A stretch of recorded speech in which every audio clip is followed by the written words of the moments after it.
shoot Yeah.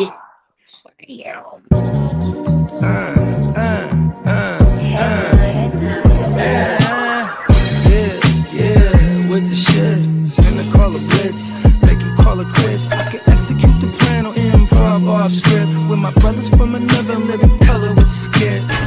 Yeah, with the shit. Finna call a blitz, make you call it quits. I can execute the plan or improv off script with my brothers from another living color with the skit. Yeah, you know the squad I'm bumming with. Try to run with the rock and you fumbled it. Finna spin the block in the mothership. Rock like Woodstock, big stock, smother shit. Word to Uncle Sam, we tax like the government. Still in the game till the day I'm in love with it. You are now rocking with the most coveted. Unapologetic, let you know who you fucking with. What's the use? I got the juice. Tapping head tops like duck, duck, goose. Slide off smooth in a coupe, no roof. Rocking sheep's clothing, I'm the big bad wolf. Double up, we gon' double down and double that. If I feel I'm double crossed, I'ma double back. That's a couple hundred large in a duffel bag. Blitzkrieg, somebody gon' end up a pack. Yeah, with the shit. Finna call a blitz, make you call it quits. I can execute the plan or improv off script with my brothers from another living color with the skit.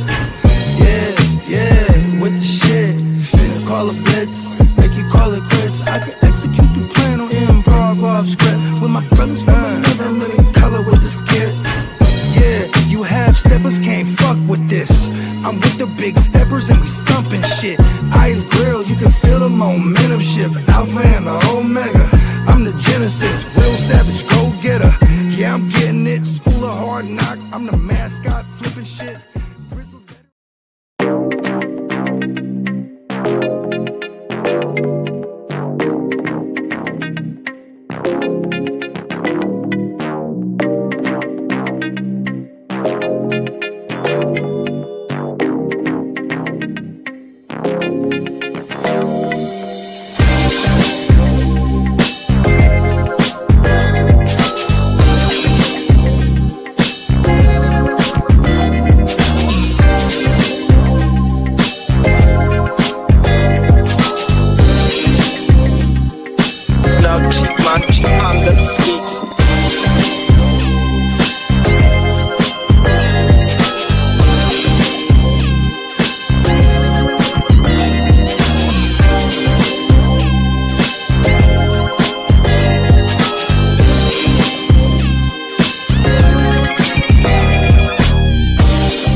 Good morning. It's Friday.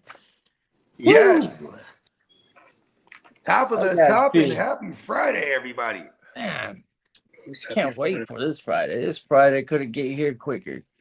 Let's go. Yeah. Are you still? Oh, wait. You still work Friday nights, correct? Yeah, it truly is a 12-hour difference, so to say.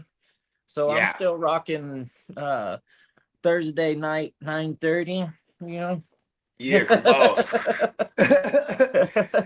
Hey, you know what's crazy is like in 24. I always told myself this: in 24 hours, I go, all right. I live like this for a long time. I'd be like, I only need 4 hours of sleep. So that means I have 20 hours to just absolutely produce. You know what I mean? Like, I'm obsessed with production. Like, I like getting things done. And a lot of times it's to be like, all right, sleep was the one I sacrificed. You know what I mean? To have more time to do shit. You know what I mean? Yeah.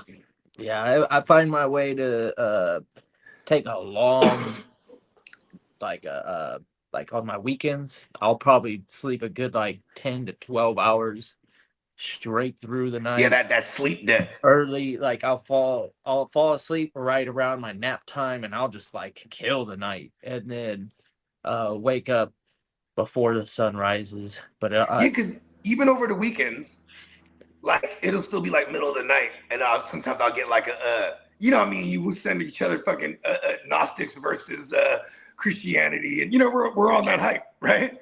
And in the middle of the night, I'm like, oh yeah, because you still kind of you're still kind of on that schedule, right? I'll occasionally be up like 3 or 4 o'clock, but on like a Saturday or a Sunday night, no way. I'll be up regardless in the morning, but at night, damn, I'm finding myself a reason on Saturdays, especially. Right. Sunday I can do a little bit better on Sunday because that's my true day off. But yeah, man. Anyways, fucking shout out everybody in the chat. Emil, we got you in the building. Of What course, up, man? Canada. one of the one of the truest to do it. He's like one of the very first comments on our board usually. Yeah. Typically, Emil is he's a great energy. Yeah, man. You know what I mean? Like, I don't think I've ever had. We wouldn't do it without any negative interaction ever. Like, we wouldn't do it without guys like Emil. You know, that's a fact. Yeah, these are the names that we see every time we freaking log in and do this thing. That's crazy. You know, we got guys like that rock. Yeah. Even Derek, he was like, when we used to do the playmakers, he'd be like, man, I'd be watching playmakers after because, you know, y'all be on late and I'm East Coast time. I'm like, oh, shit, that's dope. You know what I mean? Like, because me, I'm one of those assholes, like, if I miss something live and I go, I missed it live, it's just different watching it, like, and not live. You know what I mean? Mm-hmm. Yeah, but I appreciate that. Like, you know what I mean? Because also at the same time, you know, when you're going to war with people, you should study them. You know what I mean? Like, you know what I mean? Especially if they give it out, information, bro. You know what I mean? It's just a smart thing to do. When I first started playing in fantasy leagues with other, like, quote unquote fantasy analysts, you know what I mean, like us and whatnot, it was dope because it was the first time I ever had I was able to do reconnaissance work on my ops. You know what I mean? Because, you know, when you're in the home league, it's like, you know, here's Bogey. You know, he's going to go receivers early. Like, you know what I mean? Like, you know their fighting styles, but it's only because you went to war with them for years. You have to learn their fighting styles, right? In the home league. Outside of that, when you meet new people and they do content, you can watch their content and be like, oh, this guy's really big on player X, right? Yeah. And if I like player X, I might know I need to jump up in front of bruh in the draft. Because he might, you know what I mean? You know who I feel the same about right now is Song, man. Like, because we've drafted together so much that I could be in the middle of a draft, and if he's in front of me or behind me, I'm like, I could almost be like, I think he's going with this guy right here. Yeah. Especially like those first 3, 4, 5 rounds. Everything after that, you know, that's I fuck with Song, right? And so I hit him. I'm like, you know, you don't have to draft the same team every time. That's so funny. He's like, what do you mean? I'm like, you know, if you look on all your teams, you're gonna have Brock and Ricky, and you're gonna have, you know, Brock Bowers, and then you're gonna make a trade with somebody else. He's just somebody a real creature of habit. Making you know what I mean? A trade in the middle of the draft to acquire him. Right. He's like, oh no, Steve-O took Ricky. Now I need to make a move. I told him to. I was like, oh, Steve-O had you as soon as he took Ricky. You're like, what do you want from him? I'm like, and he could have drafted Ricky himself too. It was like in that specific league, in the 14 team, he was on the clock. Then it was Steamboat right after him. We were going right to left, and then he takes Brock. Then the next pick, Steamboat takes Ricky, and then he's like, "What do you want for Ricky?" And I'm like, and here's another thing: if you want a player and he's available, and that person's on the clock, trade for the pick, because the moment that person takes the player, and now you have to trade for the player, that price is going up. True. Have you ever noticed that, or am I crazy for this? No, the prices in the middle of the draft, especially quarterbacks, they definitely change quick. The value of a quarterback immediately it increases. Yeah, like so as soon as he's on my roster, he's more expensive than he is if you were to trade for the pick. You know what I mean? Yeah. Speaking of quarterbacks, one of the most interesting, although they're probably going to be both fantasy irrelevant, but the Browns quarterback room right now is pretty spicy. I don't know, man. I like Shador. Yeah, I know. I so do I, and I think a lot of smart football guys are picking Shador right now. But fucking, what's up with Watson? You know, I don't know. is it that buyer's remorse or just not a lot of confidence in Shador, I think, or just like we have to have Watson play a little bit at least? okay, look at this. He's $1 billion contract. Look at this. Look at this. I bought my daughter. I'm wearing my daughter's tennis chain that I got her for her graduation. She's worn it like twice, but she says, "Oh, it's too flashy," and I'm like, "I'm wearing it today." You know why? Because it's like, all right, let's get some use out of it. That's how I view Deshaun Watson. They bought Deshaun Watson, and they haven't even been able to use this guy, like at all. He's cost like $1 billion. He's cost them all this bread. And they can't, and now they're forced to say, "Oh, Watson's leading the room, the QB room." They're forced to say things like this because you got to shine him up somehow, and because maybe you can get something out of him by flipping him to someone, and maybe someone could take the rest of the bill, even though he only has like 70 something guaranteed. Like that's the predicament that they're in, though. They're going to have to showcase Watson in order for any interest to be out there. I mean, I guess preseason.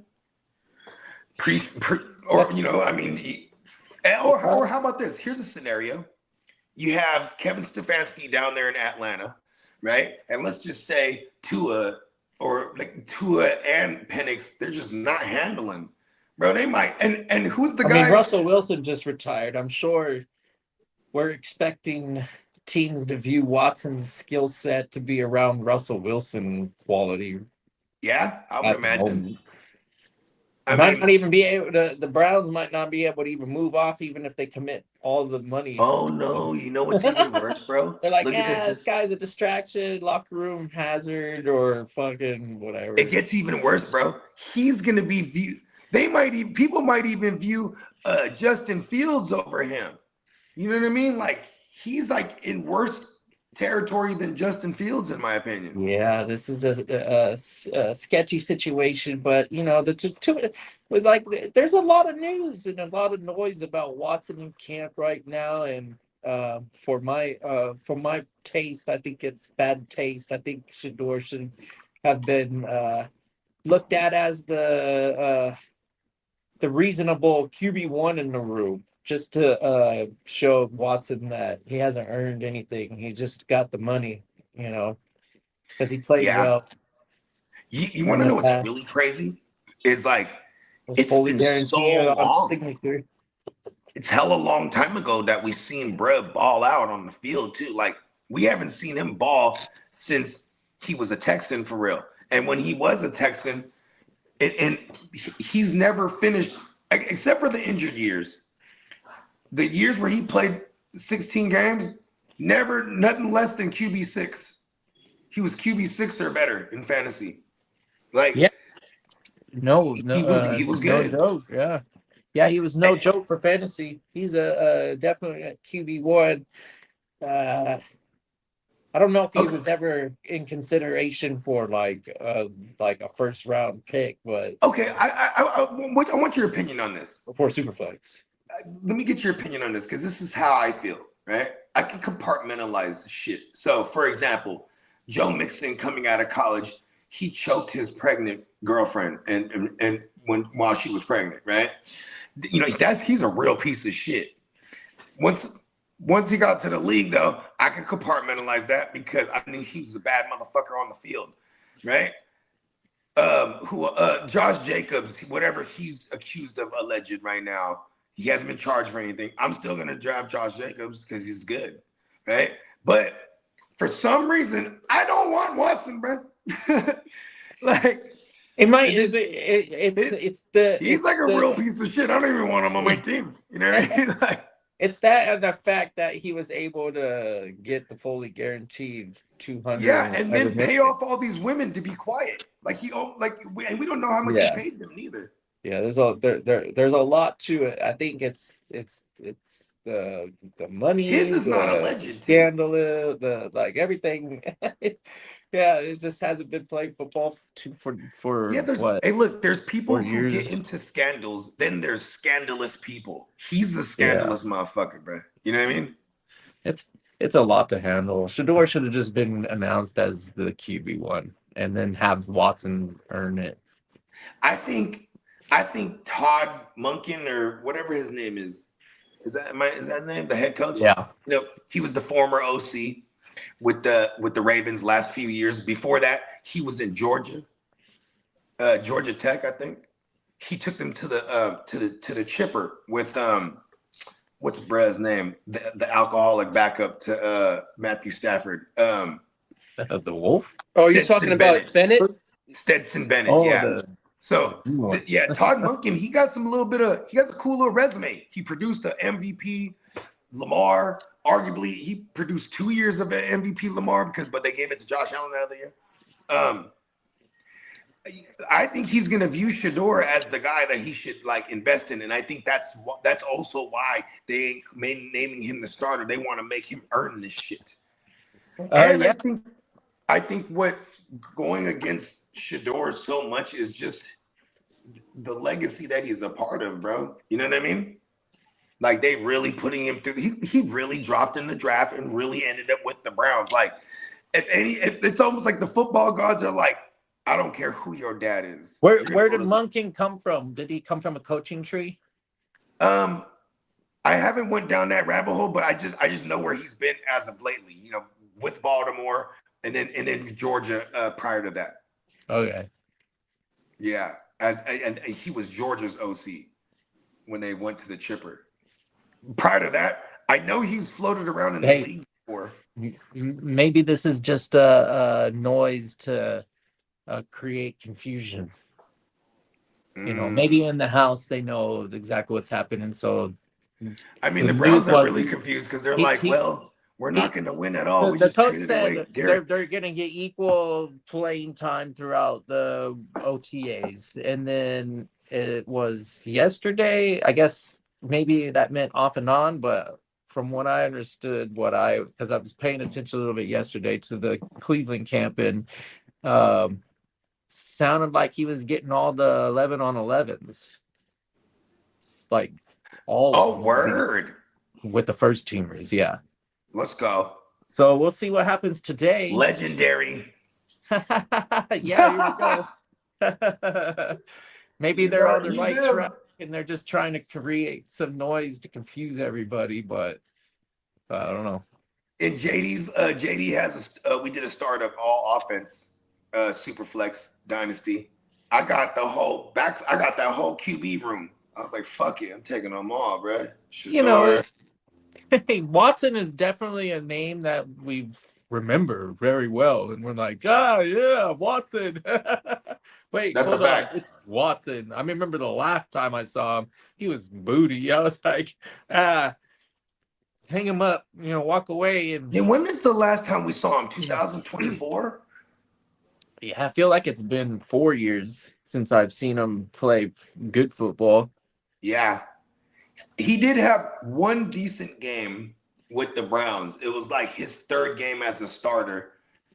Oh, actually, it was his second year, week 3 as a Brown. Because I remember that first year he played with them, he was suspended the first 10 games or whatever it was? I don't know. I forget what it was, bro. Like, he's been very, very unuseful. You know what I mean? And he made all that money. I don't know whether to respect him for that or just or I can't stand him because I'm like, I mean, who doesn't want to like do anything and get $230 million? You know what I mean? Yep. Maybe he got all that. Maybe the non-disclosure, he might have spent like 200 on shutting these broads up. Who knows?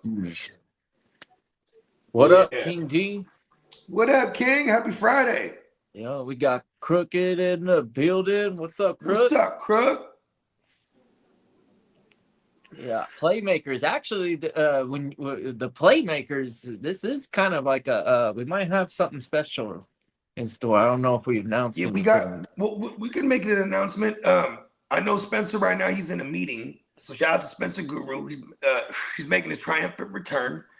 You know what I mean? I'll let him make the announcement that he wanted to make, but I'm okay announcing that. You know, Yeah. Spencer's one of We the got playmakers, Spencer coming back, and then I guess and we got the bro, he's playmaker got show something coming to back. announce. Yeah, we're gonna try to figure out. You know what? I'm I think we excited. might do. I think playmakers might adopt a Monday night spot for the Okay. duration of the summer, because On Monday then we night. can mix mock draft Mondays in the mix too, and then we can also do, because you know the playmaker show, it's conceptual, right? It has concepts, so like, you know, and we bring back all the same concepts, like who would you rather, or Yeah. tear jerker or tear jerker or tear jumper or tear jerker. Yeah, that's one of my favorite ones. What's up, Peacock? Yeah, and then when we get to freaking Monday night football, I mean, we'll be just freaking rocking anyways. It'll be fun to make content and talk about the football. You know, it don't bother me one bit if I can make it for like a little half hour, 45 minutes worth of the show. I'll be there. You know. Yeah, that'd be badass. Cause like, you know, like I mean, all the primetime games are playmaker watch parties anyway during the year. Right. So like, you know what I mean? It just slots right in. Even maybe a Thursday night. Who knows? We'll figure this out, because playmakers is gonna come back. We're in June. We're in redraft season. We're in redraft season, baby. Let's fucking go. That's how we get Professor P potentially after lunch, and then if work is slow, he might pop in and nice be available to give his expertise. I love Peacock's takes, especially when it's the Houston Texans, because I'm all ears when it's like, because he pays attention the hell out of football. And we like that team too. As non-Texans fans, we like that team. I can't wait. There's a lot of wide receiver battles in camp, and I'm excited to see who's like the guy that stands out as like Nico's true like other. I'm still going with the twin. I still think the twin. Yeah, they're gonna do the two X's. Yeah, I like that idea. I have shares of everybody on that team. I feel like it's crazy. Because then you have Noel and Tank that I feel like, you know, those are gonna like. Imagine if Tank is a full snap guy. I think Noel takes the hit. You know what I mean? Like if Tank is back and he's a tank again. You know what I mean? Like. Man, Tank, that's you know, what I'm talking about. I think Tank Dell has the chemistry advantage out the gate. That's one reason to like Tank Dell. So when he gets his footing back, I'm sure he might even hurt Higgins. Now that I think about it, yeah, he's gonna have to develop a role somehow. They're gonna utilize a more neutral game plan. I think David Montgomery's gonna be a great focal. Not a focal, but when they get a lead, they can lean on that run game heavy now. So let the receivers score touchdowns early, and then when it comes to the fourth quarter, then they can run the ball, because David Montgomery has been, you know, hopefully kicking back. We still like Woody Marks. You know, I think the Texans team is set up for that division right now. Colts are probably sweating bullets.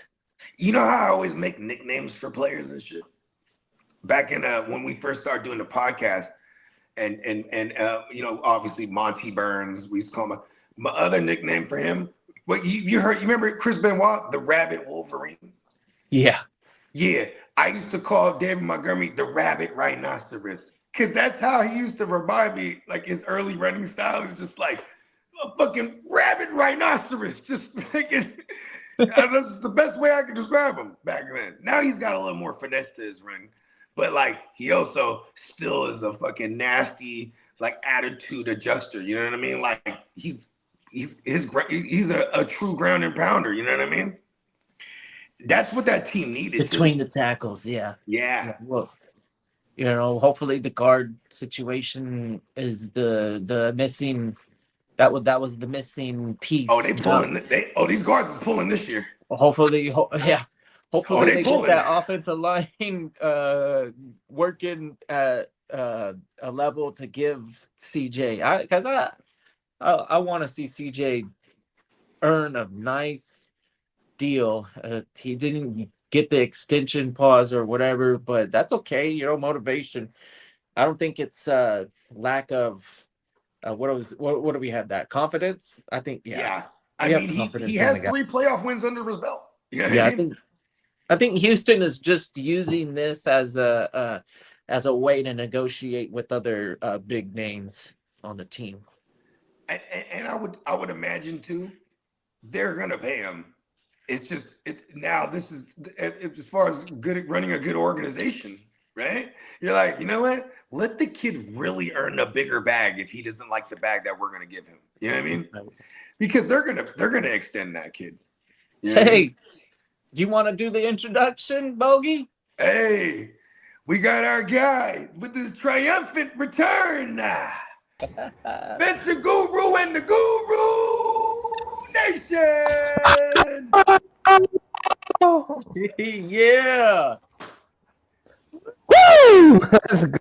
Hey, Let's go. What it do, welcome fellas? back. So glad to be back, man.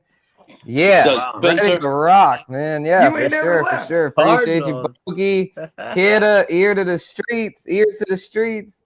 Oh yeah, Cardinals. Hey, we winning, man. Yeah, Everyone says it'd be a right on, rebuild year. We're like, we're gonna Man, sneak them in the fuckers are playoffs. Damn it. losing, like that's their job is to lose right now. I can't believe the Padres. It's terrible.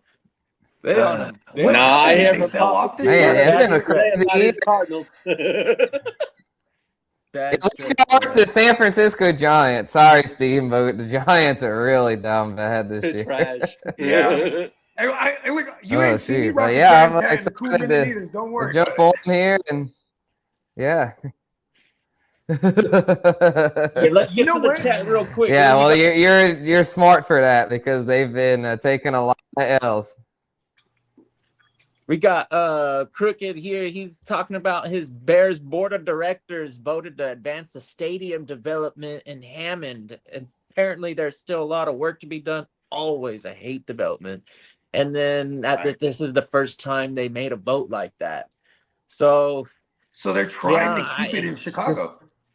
but development takes forever. Maybe you'll get lucky and something will fall through and keep the Bears in Chicago. Okay. It takes money. I want to point something out. I want to point something out. This might not take too long because let's look at some history. I'm a Niner fan. Once we had Kaepernick and we got to the Super Bowl, and granted, we lost, they immediately pushed the button on building a new stadium, right? And then we got one in 2 years, right? Now, look at this. When Justin Fields... When they drafted Justin Fields, there was already talks about moving to Arlington, but that team didn't have any real success yet, so no one's really they got hesitant to push that button. You know what I mean? They just got into the playoffs, is what I'm saying, and they got the face of their franchise right now with Caleb, and they got Ben Johnson there. The arrow's pointing all the way up. They're gonna push the button fast on whatever their decision is. Like I don't think the development is gonna take. They're too long. You know what I mean? The Rams. Look at the Rams. Okay, Spencer, I always share my thoughts with Spencer on this. I felt like the no call is a straight up conspiracy because they needed the Rams to get to the Super Bowl, even if they didn't win, because they were trying to push that button on SoFi. And then once they did, they needed people to get in those stands. You know what I mean? They need fans in those stands. So then they said, you know what? Get them into the Super Bowl. That's my conspiracy, because that was a blatant pass interference. Yeah, I feel his pain, man. Hammond, Indiana sounds like a minor league baseball city. You know, not necessarily the home of the Chicago Bears. Great line there. You know, You're like, going back to my Chicago, Niners again. What? Oh, make this make sense. Look Like at the this. Jets. Look at this, kid. Going back to my Niners again. When they moved from Frisco to my backyard in San Jose, right? In Santa Clara, which is neighboring San Jose, same area code though. There was a lot of people that were fucking pissed, but they didn't stop being Niner fans. They just were really mad that it was removed from the city, and because that is the nostalgic part of being a Niner fan is that Candlestick and San Francisco and the city by the bay, and you're hearing the Tony Bennett, and you know what I mean, and you're hearing the fucking Journey songs, and it's just, you know what I mean. I mean, Yep. you know, as opposed to like the Charger fans when they left San Diego, they were like, "Fuck LA." You know what I mean? Yeah, once that once that decision was made, then it was like, okay, it's game over. So we gave our hearts and we gave it all. It was like we were trying to even convince everybody to vote to keep him, and we're like I don't know, throw money at the fucking team. They want money. I know, like, where do I donate? There was a lot of people that were going like, you know what, fuck you. Okay, fine, we'll pay extra taxes. You know, even though everybody knows Californians are they're already overtaxed, and we don't want to be overtaxed. We just, you know, we are. And to tell us that for this billionaire that needs our money to help a project that's only going to benefit him, but he's going to put on a show and try and be like, well, it's cool for you too because you'll get stuff out of it, you know, the concerts and the whatnot. And you're like, wait, what? We still got to pay to go called watch the Chicago Bears? Like, okay, no one cares that Dallas doesn't play in Dallas. They're still the Dallas Cowboys. No. And then Kroenke was able to do it. You know, that's the point. So, but like, I've never seen a team. But now Kroenke wants city money. That's funny. Yeah, he wants about $40 million. Unless they, oh, okay, you have like the New England. Look at. I was a dumb kid. I didn't even know New England wasn't a state until I was like, the New England Patriots. Where's New England? I was like, oh, it's a whole area. You know what I mean? Like, do they become like the Midwest Bears now? Like the Midway Bears? You know what I mean? Are they the NFC North Bears?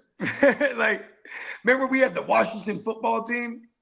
Like, until this day, they call them the New York Football Giants, right? Because in reality, there's a baseball team called Giants. Maybe this is their way of tapping more into the Indiana market because they're already kind of prevalent. It's like not all Colts territory in that area right there. So, yeah, maybe that's like their way to like really bleed into the Indiana and be like, we're gonna take your state from your fan base. No, I know. There's too much before Peyton Manning. Before Peyton Manning, that was a basketball state. Yo, fuck. And then the Hoosiers, weren't they like, wasn't it the first time in a long time that outside of basketball they were able to get into the playoffs, and they were like their football team, right? Indiana was they weren't really known the for champions. Football.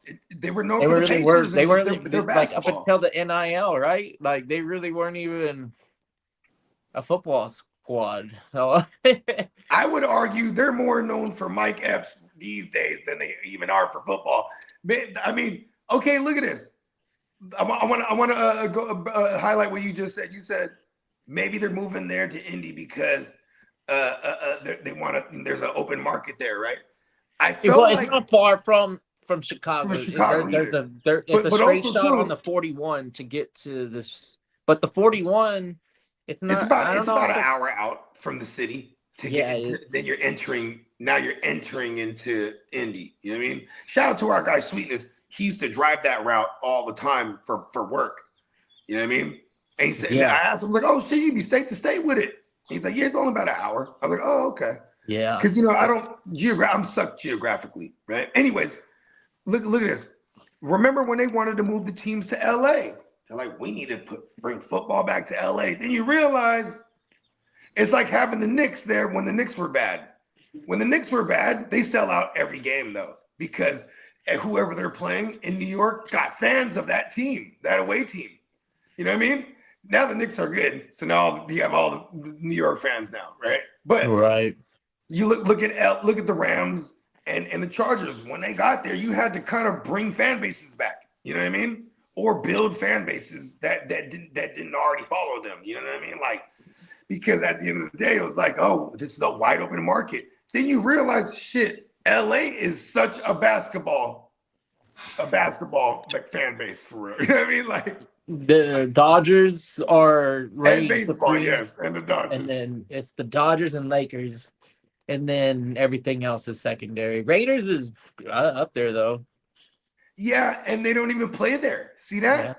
See, but this is what I'm saying. But we're referring to the teams that actually are playing there. Like, listen, the Bears are hot right now. So the fans, they're excited. I think they're gonna follow wherever they go. They're not gonna be like, but are they still the Chicago Bears? Like that's my question. Yeah, they will. Yeah, just like the New York Jets, New York Giants. Yeah, true. They play in Jersey. It's exactly the same for them because it's like they're like an hour, 45 minutes. Jersey. 40, yeah, and it's been that way for a long time, and it seems to work. So it is what it is. The Bears though, it's because Indiana and Illinois don't like each other. Whereas where people in Jersey, they work in New York and live in Jersey. It's just a commute. That's a fact. Yeah. It's like living in the valley and then working in the Bay. And then when you look at it geographically, I'm telling you, man, you'll see the similarities. Like it's like all grid in Illinois and Indiana. So you're on the 41, you're just driving south. Like that's period. North to south. What's up? Hey, you look a lot clearer here too. So I think your internet is working much better. Yeah. I switched to the phone. I don't know what happened to the computer. It went full on geek mode. I know that's happened to Bogey at times. Oh, okay, too, yeah. Oh, listen, I am StreamYard's been weird, bro. I'll be right back. Tell me. Yeah. It was I got weird. the hits on Tuesday. I was jumping in and out of the Matrix. Yeah. I was it was only that one time though. So as long as we start to see some improvement on the connection, we know that they're working hard on improving the production work that they give us access to. There's all sorts of new tools that we get. That's pretty neat. But for some reason, this week has been a nightmare for connections. Damn. Yeah, I don't know. Yeah, it seemed like it was like I got on and it was kind of slow, but I was like, I guess it'll be all right. It might just take a little bit, but then it just all the way crashed, and I was like, well, I guess I gotta switch to the phone. So welcome back, and good to see you. Hey, do me a favor, hit us off with one of them Guru Nation joints real quick. Yeah, all right. What's up, Guru Nation? Man. Yeah, he's back. That's right. We got the whole nation's back. Guru Nation. Hey, you know what's crazy, bro? Hella exciting time to be a Saints fan right now. Yeah. Tyson's is he the talk of the town, or is it just kind of like temper the expectations on the rookie and that's just some focus on the quarterback improvement? Because that's also the talk of the town's got to be, right? Like, do we have our quarterback? The shook one, right? Yeah, I feel like Tyler Shuck's the talk of the town. I feel like people are so excited to think he might have the next franchise quarterback. So, yeah, the rookie, though, he's got high expectations. I think he's expected to step right in and be a week one starter and should be a contributor right away. Fantasy, it might take him a bit to really make the true impact because you've got Olave, Juwan Johnson, they're already established. But I feel like by the second half, Tyson should be a solid flex. You know why I like the idea of Tyson this year? Because Olave had such a big year. DCs are gaming for him. And he had a huge year last year. Yeah, we're gonna get early.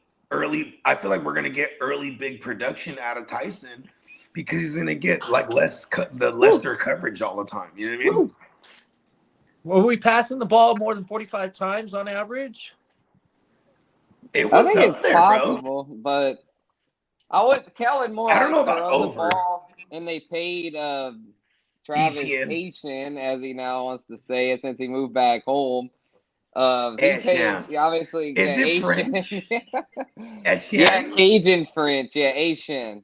Yeah, Etienne. Okay. Yeah, Asian. Let's Yeah, it's go. like I Cajun feel like French even. yeah, I feel like a lot of people are gonna still Creole. call him ETN, but it's like since I'm from the same part of the country he is, I'm gonna say Asian just because it's like I mean that's what he wants and that's what I know. Like that's kind of He's the part way of your gang now, though. You feel me? No, exactly. Yeah, now he's back Stop putting home. respect So on his name. He's gonna start correcting exactly. us now too. He's like, listen, it's pronounced, it's not Etienne, it's pronounced Asian. Okay? Yeah. I'm correct. Listen, I'm with you. Fuck it, I'm correcting everyone from now on. Oh yeah, yeah. He had 13 combined touchdowns last year, 36 receptions, 260 carries. So he carried it a good bit for the Yeah, and he Jags. survived it. Yeah, he was able to survive it. You know, he's not the because that was his whole biggest gimmick, back bro. in the world, but I mean, he looks like he can handle a workload. They paid him as such. Kamara reported to camp this week, so it looks like he's there to stay, and he'll be able to spell Asian when needed. I have a theory that that Alvin Kamara really don't want to leave unless it's to a contender, right? And they're not. No one's gonna trade for him with that contract, and they won't just cut him and let him walk to any contender. You know what I mean?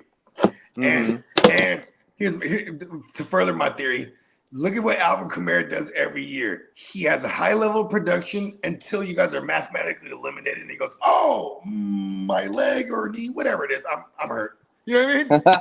Oh, I guess my elbow this time, or you know what I mean? Because he's smart. He's like, why the fuck am I gonna go out there? You guys are already dead. You know what I mean? Yeah.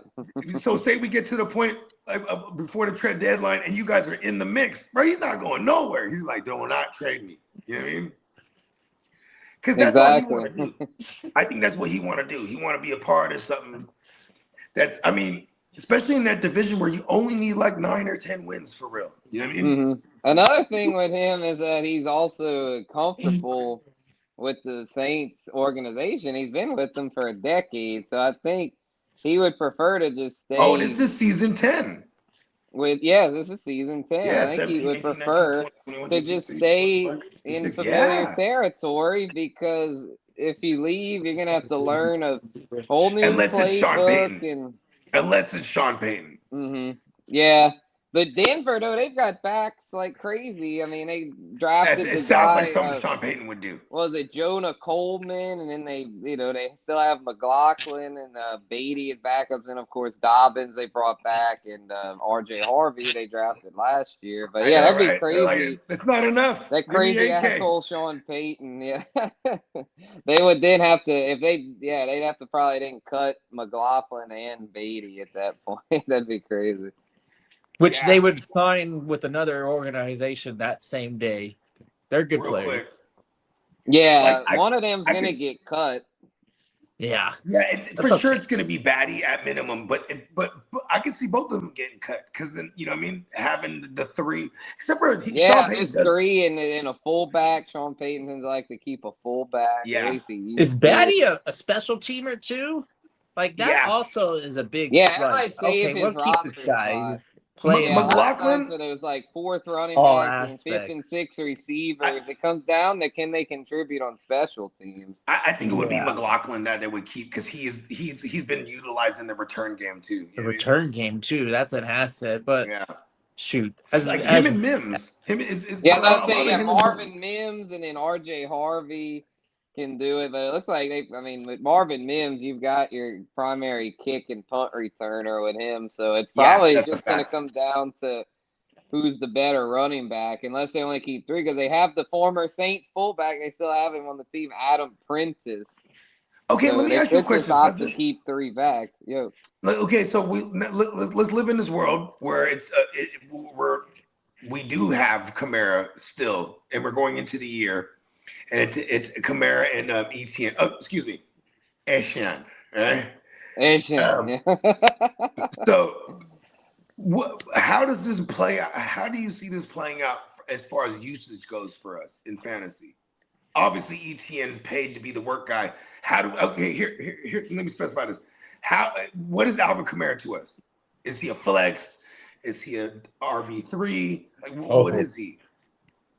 Yeah, that's a good question. I mean, I think we'll have to kind of see how camp plays out and seeing what it's going to be hard to really know until week 1, but I would venture to say, just like my best guess would be that it would probably be like a 70-30 split. I think Asian will get well over 50% of the workload considering how much they paid him. The whole thing goes follow the money. And so I'm thinking that he'll definitely still be or will be the guy, and Kamara will have to fall in as a backup, slash just third down back, kind of like Hey, he'll be in Kamara that. might love this, huh? That's what I'm saying. He won't have to. He's like, have look, as much I of a don't have to do workload. shit. I can kick it for real. That's what he can kick it. He can kick it. Yeah, he can just be like the third down, like Kenny Gainwell or some shit. He'll basically be like a Kenny Gainwell. He can pass pro his ass off. In there. Yeah, well, Kenny Gainwell when he was playing with Saquon. Yeah, more. Yeah, because Kenny Gainwell last year. There you go. Pretty big like role. Kenny Gainwell with last year, Saquon. Kenny Gainwell was pretty damn valuable. Yeah, for sure. But and because ETN, here's another thing too. They could, Ashan, you could put him in the slot too, like, and have them both on the field if you wanted to show some kind of crazy exotic look real quick. You know what I mean? Like, because obviously Kellen Moore, he has a bag of tricks, low key. You know what I mean? He's a great play designer. I mean, shit, especially for the running backs. And I think he'll be able to get creative, and I think it's going to come down to, does Kamara have much left in the tank? Because if he does, then he'll be able to really get creative, because Kamara can line up all over the field. When he was in his prime, which I didn't think of that too. Dude was lining up everywhere. So if anything, I'm thinking that Kamara will probably be the one to be in the slot more, and he could end up a PPR gem, because I know in redraft he's not going to be on many people's radars. A lot of people are going to see Alvin Kamara and think, washed up.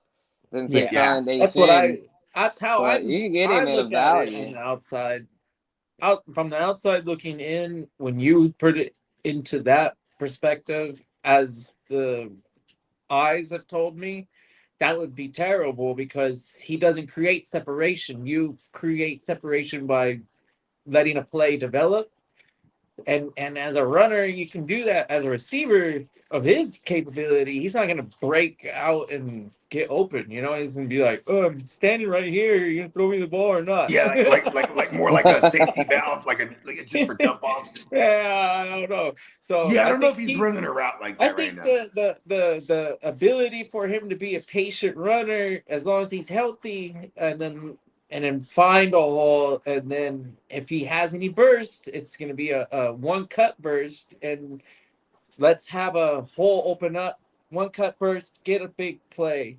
not get a touchdown from the 30 on the other side. And I think with the 20-yard limited usage, with the reduced usage, it might be able to help him get his burst back, because I feel like the past few years with him having such a big workload, I feel like it's kind of just sapped the burst. I think he only has like a handful of explosive plays in the last. That's what I'm saying, because they were using him as like a bruiser, like a workhorse running back. The 70-30 but now you find someone to take on that burden, where now you can use AK in that role of just sparingly just give us an explosive play here and there.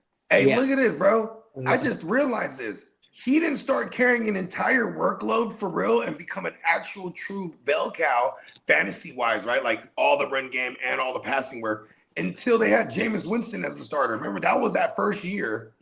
Yeah, that's when his carries went way up. Carried it a career high 240 times, and it's like, as a result, though, he's never scored double-digit touchdowns in the post-Breeze era, and his receptions have been not bad, but I mean, not. But they weren't averaging 80. He wasn't averaging with Breeze, man. In the 4 years with Breeze, he had over 80 every year, and double-digit touchdowns all but 1 year. So it's pretty safe to say that not having Breeze really hurt AK. But it also knows Sean Payton was on his way out the door. Time. Going into the NFL, he had a lot of special qualities that were left out onto the field. We knew that Alvin Kamara was gonna develop into a wide receiver, or sorry, a dual threat running back, whereas where he puts up wide receiver like numbers, but he's a running back, and he gets the touchdowns. And for a long time, we were valuing Alvin Kamara early in the first round in drafts. It was not out of the question to see him go in the first 5 picks for 2-3 seasons straight. It might have been a break because of an injury, but there was at least 2 or 3 seasons where Alvin Kamara was RB1. No, you're good, mate. You're good. No. Hear me out. Oh, a big ass wasp just flew in here, right? And I started trying to like swing at it, and it started like trying to get around me. So then I just used the force. It's like, leave my garage, and it just flew out. I was like, oh my god, I either have the force or I'm in the Matrix. Like, you have the force. Sometimes you just need the force. Leave, creature. Hey, Star Wars makes an appearance again, man. I'm telling you. There's certain things that just start. That shit was like, a big fucker too. You have a bingo card, right, of the GWN Wake Your Game Up. One of the spaces is Star Wars. Yes. I'm all over the place like space. Yeah. And by the way, I've been enjoying the shit out of rewatching the Rebels. Oh yeah, Star Wars Rebels. I turned it on one day and it was like instant. Okay, I'm finishing the whole thing. At my pace. I'm not binge watching anything, but I said, okay. They go to that place, huh? Between like the between time space. Oh yeah, that place, whatever it's called. Yeah, I know what you're talking about. Wow. Sorry, I'm like, if you don't know what we're talking about, we don't even know how to explain it. It's like space, but there's like a platform that they're standing on and a bunch of doors. And it's where time exists. All time exists simultaneously. It's a weird place. I don't know. Science fiction, You know what? Here's my thing about Star Wars, bro. This is gonna sound mushroom as fuck. Is that shit is real, bro. George like, Lucas listen, those concepts. The concepts have to come from somewhere. George Lucas is showcasing. He read an Anunnaki book or something. Came from you all. This Anunnaki shit written all over it, man. This motherfuckers is Anunnakis, man. It's not Anunnaki. It's Anakin. There it Anakin is. Skywalkers. Oh, you know what I realized too? Anunnaki only means like from another world. So it's like you could be all different kind of aliens and be categorized as motherfuckers. Only just, there's some famous Anunnakis like Ankiel and them. You know what I mean? Ankiel's a bad motherfucker, man. Yeah. Rick Ankiel, St. Louis former Cardinal. Yeah. They converted. He was a pitcher and became a hitter. He's a bad motherfucker, bro. In freaking years, man. Rick Ankiel. Oh my god. I think he was something with him. He's an Anunnaki. He was a badass pitcher, but then I think he started to get the yips where he couldn't control, just completely lost, got just to where he couldn't pitch anymore. So they made him a hitter. Comebacker? Oh, that may have been it. Yeah, something happened where he just basically forgot how to pitch. It was bizarre. I was a little kid. My dad, very bizarre. Shout out to Papa Guru. I believe he's in the chat. He'll know the full backstory on that. But yeah, something where dude just how do you pronounce your name? Oh, our last name? Yes. There's actually 2 ways to do it. Like in New Orleans, they tend to say Urquhart. So I usually just go by that to make it easier for my work and stuff. But my dad, we grew up saying it, and I believe he still says this, Urquhart. Urquhart, huh? Yeah, I asked him one day, and I'm like, I can't pronounce it. That's more the Scottish way. So I won't be offended if y'all just say jerky Urquhart. without the J. That's the easier way. It makes more sense because URQHART. So Urquhart, I feel like it's a little easier for people to say it in Urquhart. And other members of my family how do we say it in Cajun French? That's Scottish. My mom's side of the family. Cajun Scottish. Yeah, that's me. I'm Cajun Scottish, literally. Come on, man. One side's Cajun, the other side has the Scottish Hey, root. I'll have you know, I drink hard liquor with Spencer. He Each drinks like a combo. Scottish. He drinks like a Scot. I'm telling you. I can't. I've cut He throws back, them but back. when the moment's right, I definitely can put them back. Yeah, the Guinness is a smooth beer. I enjoy Guinness myself too. Yeah, you know, I was never a fan of dark beer until I had a Guinness. I was like, oh, this shit Yeah, cool. I fuck with the Guinness. Like, yeah, it's I was like this more shit like cool. yeah, I like the Irish beers and shit. But I also realized I don't like things, and I'll be acting like I don't like things, but I ain't never tried it. And I'm like, I'm fucking with dark beer. Then, try it, bro. Oh, that shit fire. I'm like, yeah, literally. That's literally it. A lot of times, how it's real like, talk, yeah, right? I mean, like, yeah. I be dealing with that with my kids. I'd be like, ooh, try this cheeseburger. Like, I don't like cheeseburgers. You ain't never had one, bro. I'm like, what are you talking about? Yeah, you can't say you don't like something until you try. Yeah, like my little man, I'm like, you're my son. I guarantee you love cheeseburgers, bro. Like, he's just not a sandwich guy, period. Like, he'll eat some steak and he'll eat peppers and onions. And I go, that's what's in the Philly, bro. I'm like, he likes garlic bread. I'm like, well, you want me to make a Philly out of garlic bread? Trust me. Ooh, that sounds good, actually. Yeah, I just go with Urquhart Peacock to make it easier for people. Urquhart. Yeah, sounds like a baseball name. Yeah. And coming up to bat, Spencer Urquhart. There you go. Shit, that should have been baseball. No, I ain't gonna lie. About the eating shit. When I was a little one, man, I used to not want to eat anything. I was picky as fucking eater known to man. But then I started trying shit and I was like, that shit fire. You know, that's how I was a picky eater growing up as a child, but I joined the service and started running into different people all over the world, and they're freaking talking about food like it's the shit, and I drink alcohol, and you know that's gonna happen. I'm gonna try. Hey, alcohol gives you the bravery to try shit though too. You know what I mean? Mm-hmm. Yeah, if you have a few, it's kind of like, yeah, fuck it. What the hell? Yeah.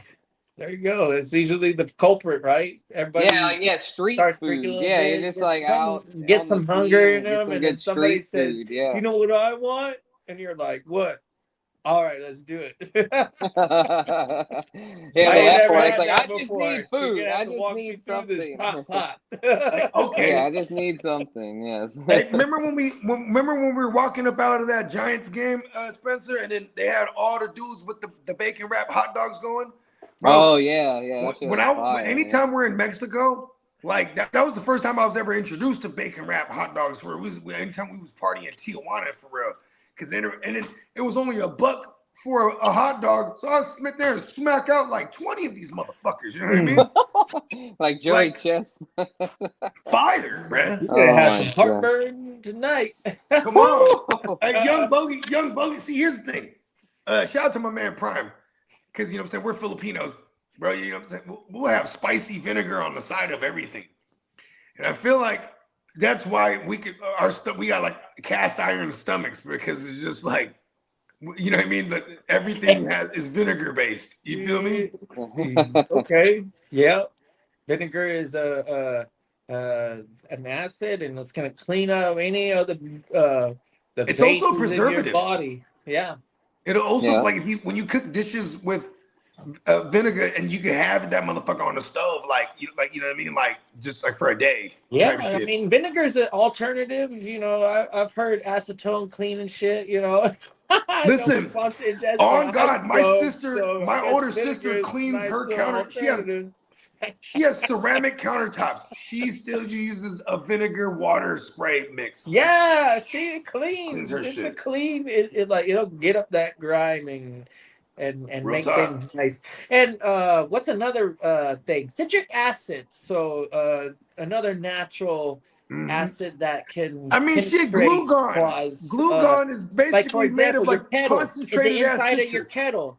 how annoying is it? I don't know if anybody has kettles and uses kettle, but sometimes when you're washing kettles and then after, going through some cycles, it has those spots. It has grime up in there. Man, them spots will go away if you use the citric acid and some sort of like water mixture to, you know, get that fade imagine, out, whatever. Think about this. Color. Our stomach is lined with antacids too, right?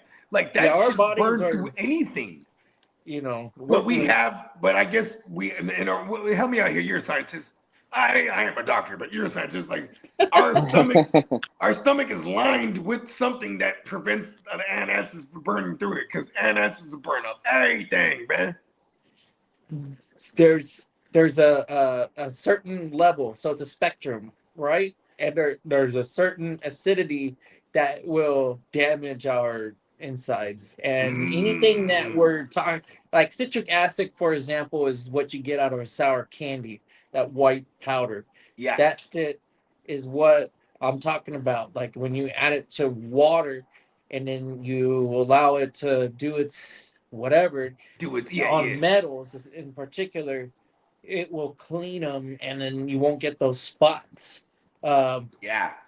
The coffee makers, not recommended because there's a lot of plastics, but back in the day when there wasn't a lot of plastics, they could use citric acid and it would clean them things, and they would have nice coffee. The water would get hot.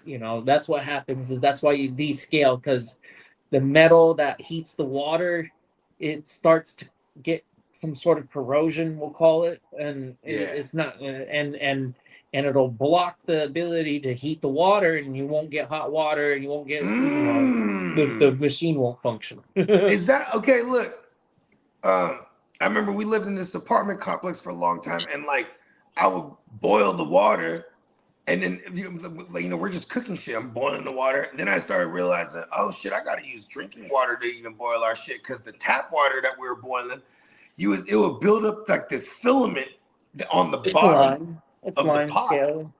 It's like lime scale. Yeah, and I'm like, yo, we're eating that shit. I'm like, yo, we're not. I'm like, so that's why it's treated. So when it goes through metal and ionizes through, because it's being pressurized and heats up and cools down, and all sorts of chemical processes cause the breakdown of the material that it's interacting with. And if you use certain solutions to prevent it from being, like, what you would do is use a reverse osmosis system prior to the water going through anything essential. So I told you this motherfucker's a scientist. Reverse osmosis, this motherfucker said. That's what the technology that we have currently for your home, you would be able to put some sort of like reverse osmosis system before, like at the city like water regular level. Engineering shit. Yeah, the city Standard water goes into some sort of reverse osmosis system, and then that water goes into a system that provides water for your house. That would be the ideal setup, but it's expensive, and not everything is set up that way. And those reverse osmosis systems have a lot of filters, and they'll have to be maintained. So, with clean water comes a lot of money. Not a lot of money, but it's not just taking money from or straight water from your city line. Ooh, look at this. These parasites are the worst, and I'm not the hostess. Had to hit them with that reverse osmosis. There you go. Bars. Science. The science. That's why the English language evolves, because of science. Typically, science will do something, it'll discover or have to create a new name, and then we'll utilize it as the definition for other things. And science is, like, time and time again, whenever they update the dictionary, it's a lot of, like, I don't want to say a number because I don't know, but there's probably a majority of the words are going to be scientific. And because science give me money. Right? Hey, I'm about to be in the dictionary one day. Give me money, but it's all one word though. You know what I mean? They're constantly trying to disprove another scientist wrong. You're like, oh yeah, I think you're right, huh? Hold on, let me do some more research. Right. Well, shit, Here to you the know what? streets. You I was got any about to news say, for us speaking here? of research, speaking of research in the streets, you ready, Ears? Mm-hmm.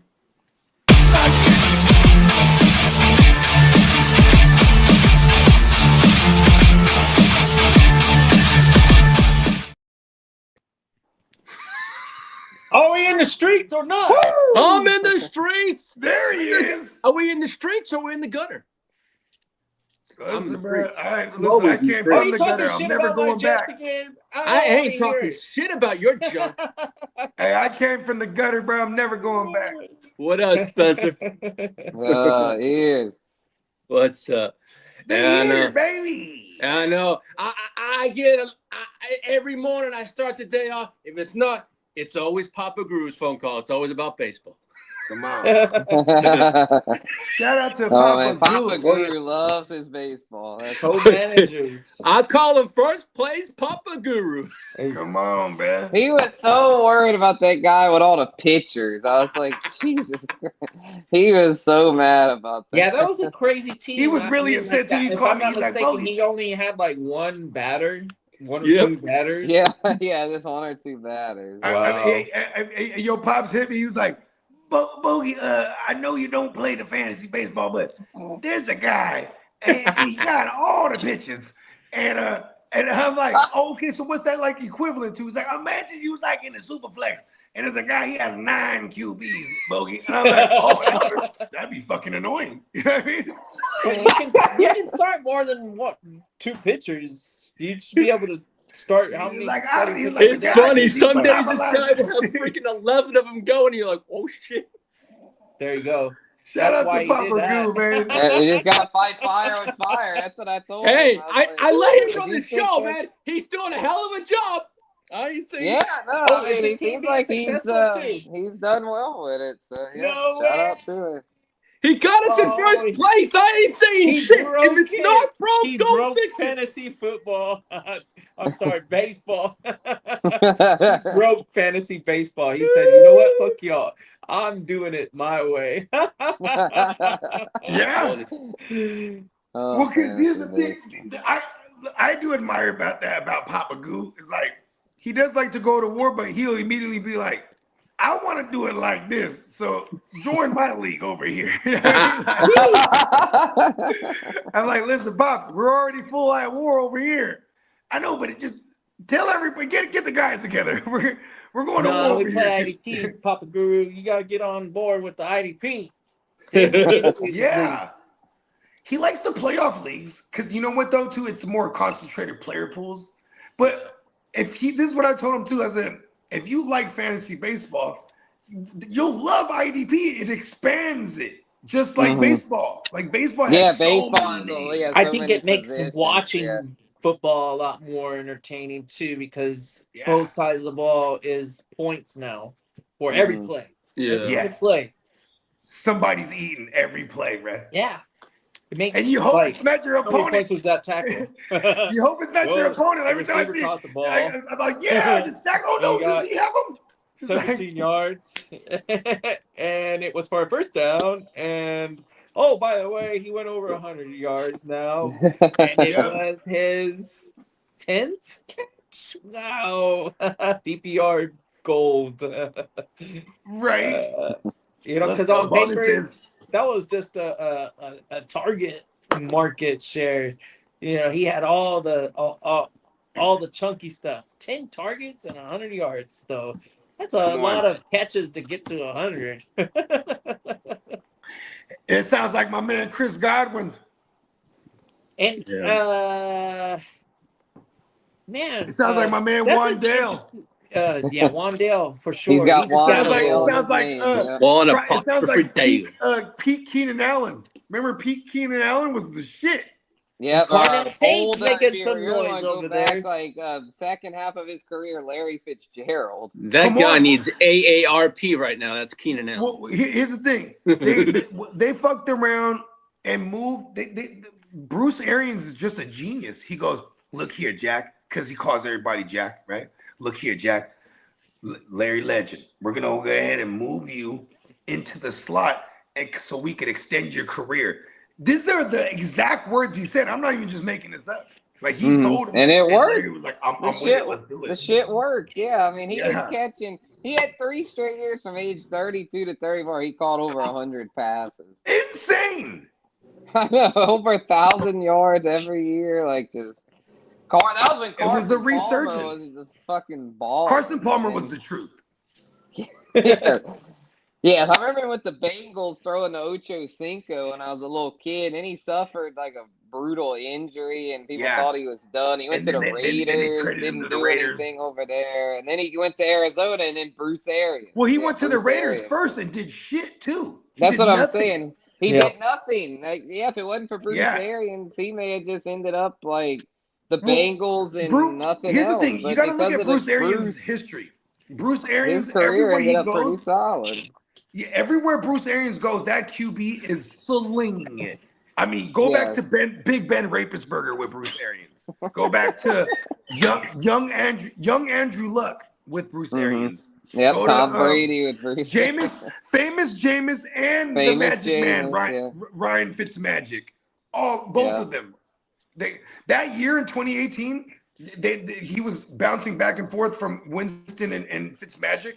Those two guys combined for an equivalent numbers as Patrick Mahomes that year, and who was the MVP. You know what I mean? Like Bruce, and then not to mention about the Carson Palmer. Like when he had Carson Palmer, it was a resurgence for Carson Palmer because he's slinging it with Uncle Bruce. Yeah, it's like, man, he's been has a coaching philosophy. I think it's no risk it, no biscuit. Oh shit, he won a Super Bowl with Brady. That's what I'm saying. I forgot about that too. Brady threw for over 5,000 with Bruce, and Brady he threw for 40 tugs twice. Yeah, Brady went nuts with Bruce. Cause it's Uncle Bruce.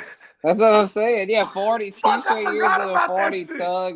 And in his second year with him, he led the league in passing yards and passing touchdowns. And passing. I beat you in Jeopardy in Vegas. Remember that? Because the question was, who led the league in pass attempts? I forget who you said, but I was like, yes. Because I wrote down Brady. I was like, yes. Don't bring it up. I made you wager it all, though. You weren't going to wager it all. I forced you so I could win. That was fucked up. Oh, hey, it was fun though. Diabolical. It was a life lesson, though. I gotta say, it was a life lesson, and he had 700.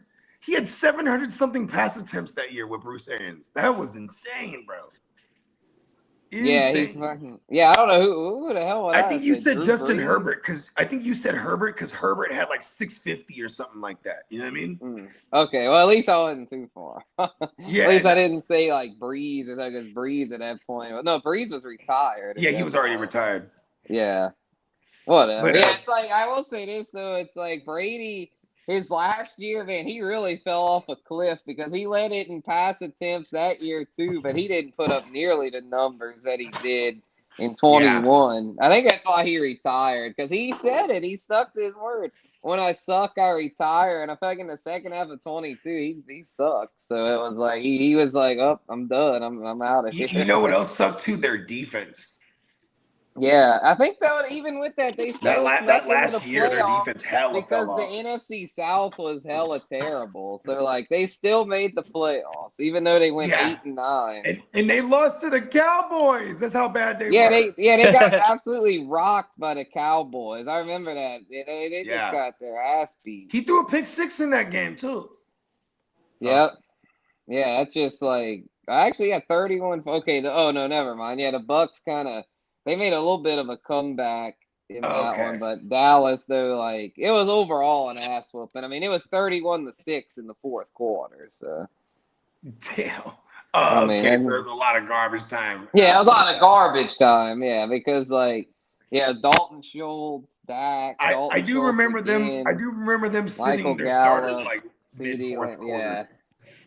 Yeah, what the fuck? Brett Maher, this is unbelievable. Brett Maher got on the center. He missed four He made an straight. appearance. God He damn, missed for four real. straight. Hey, Brady was like, He I'm missed fucking four- retiring, bro. Fuck this. You missed 4 field goals, and okay, now you're gonna quarterback. 4 straight PATs for Dallas. Yeah. It should have been even more of an ass whooping. It should have been 28-0. Oh, It was only and the next year, that's when they. The next year is when they got. Dude kept missing extra. They got Aubrey the next year. That's what that was. Too. Okay, yeah, I was They're about to say fuck they had to Maher. have got rid of this Maher. That dude. That's Terrible. unbelievable. They're probably wanting to cut him right then. And then it's funny, they scored a 5th time and he made that kick. At that point, they just run out the fucking punter or the backup quarterback to try to kick the fucking extra point. Yep, that's what I'm saying. Jeez, how do you miss 4 in a row? Like that's hilarious. I completely forgot. But it's funny when you look up like a box score from an old game and you see something like that. It's like, wow. That is Yeah. I But mean, news, suck. Ian, what you got? What you got for us? All righty. Yeah, Well, do you want to, Kitteh, you want to hit the trade buzz or the Ooh. free the agent trade rumors? buzz? Listen to all these rumors.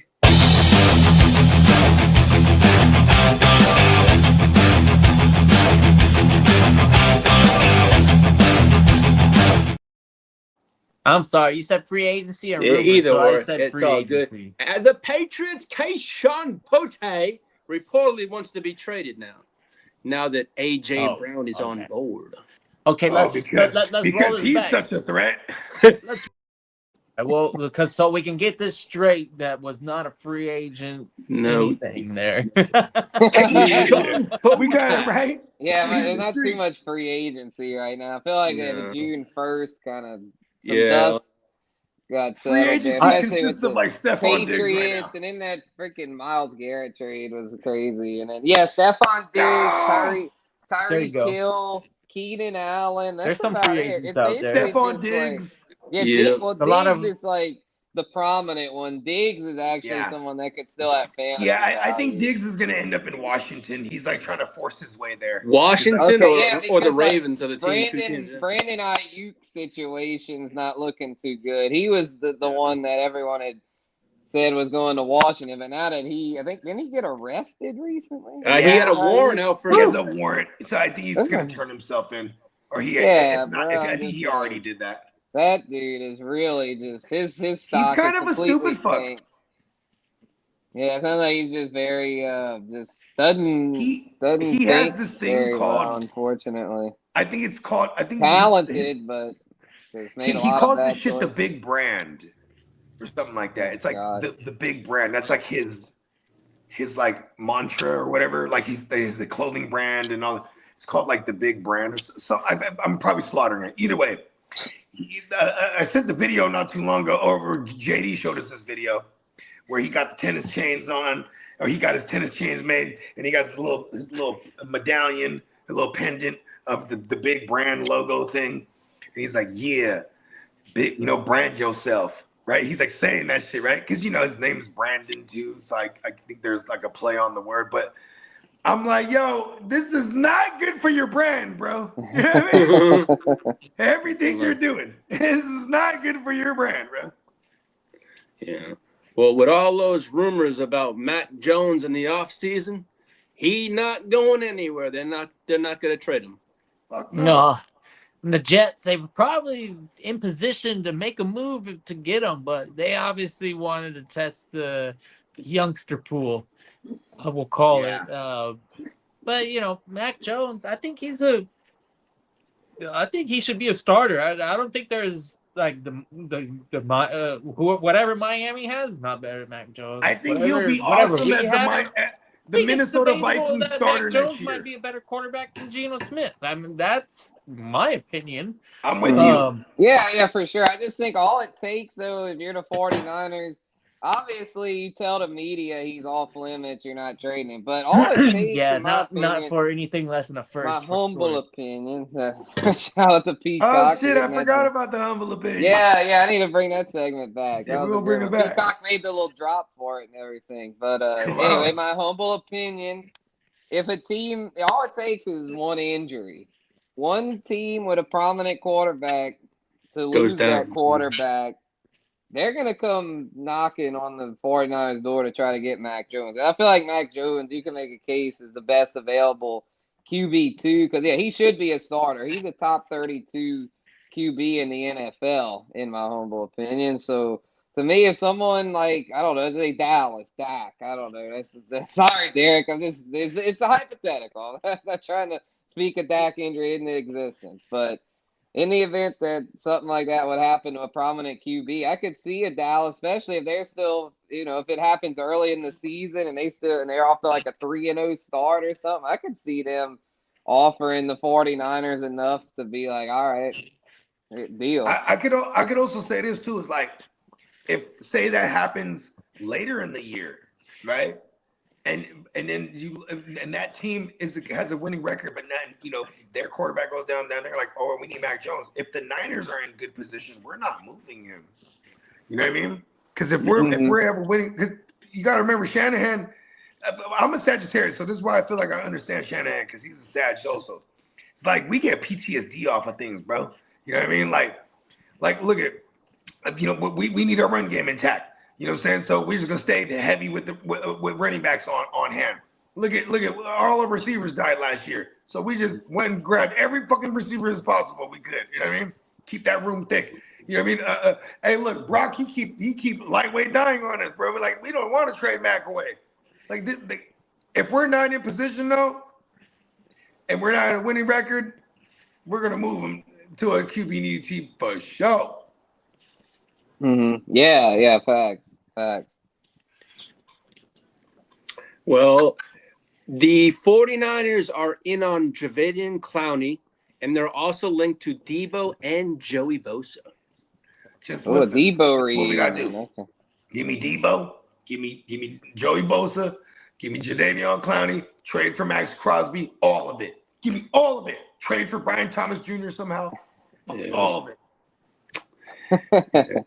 Well, the can, do the Mickey Loomis thing with the salary cap. Kick the can down the road. Fuck the cap. Well, you got to say one thing about the Saints. Spencer. We got you the don't most- have we those got the most cap cap space issues right you now. used to remember. Yeah, We that got just the helps most the cap team space right shake now. back as they Yeah. are finally able to get the cap situation resolved. Exactly. That's one thing I was talking to That your dad Michael about. Thomas deal is a killer. What's up, Joshua Morrison?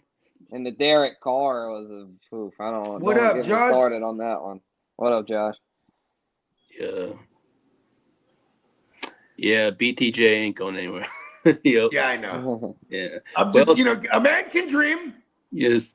Texas Tech quarterback Brendan Sorsby could be a late first or early second round pick in the supplemental draft. Word. Yes, sir. Supplemental draft. That is something that I don't think anyone's made it from the supplemental draft since Josh Gordon. That was over Exactly. a decade I was about ago. to say, The supplemental draft. He's probably the only big name that I I can forgot think that of. shit even existed Exactly. anymore. Arizona came out and said they are not trading pass rusher. Exactly. What? Pat? He's talking about Josh Sweat. You're sweet. Oh, He's Josh, the Eagles, listen, Josh Sweat's gonna get traded. Watch. The Eagles, There's they no said, way want to they- bring him They back. do not give a That's fuck about funny. Josh Sweat over there. Hey, Kitteh, you want to hit the let's see, signing or extension drop? Pause. If not, well, Wait, Falcon which one is it? I could look extensions. for it. Extensions. Extensions, okay. Unfortunately, I can't because I'm on the phone. If I was on the computer, It's all good. I could. Well, the Yeah. Falcons extended.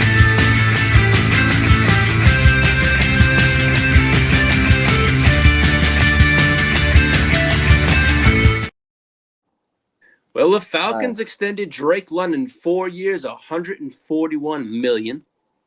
Give me the money. Steelers.